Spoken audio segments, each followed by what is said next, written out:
धोइले बाबे करके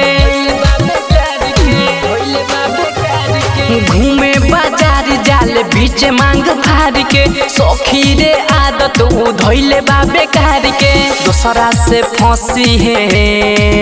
अरे दूसरा से फंसी है तो केसवे के छांट दे हई अगरा के डगरा से भातार के फटक देम अगरा के डगरा से भातार के फटक देम अगरा के डगरा से भातार के फटक देम भातार के फटक देम भातार के फटक देम हई अगरा के डगरा से भातार के फटक देम इन्ने ओने जाके माजा जे उठाई उनकर ओर हन घर ले आई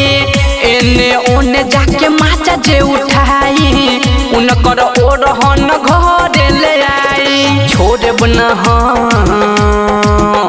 अरे छोड़े बना हम बरतन जस फटक दे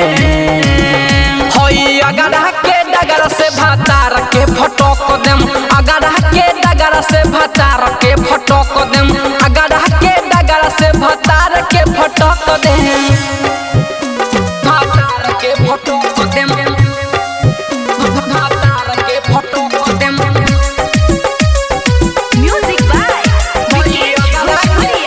से भातार के फटक देम संजय शराबी पिया लागल बिगहरे सखी रे ठीक से नटी के ला घरे संजय शराबी पिया लागल बिगहरे सखी रे ठीक से नटी के ला घरे देवरा रविंदर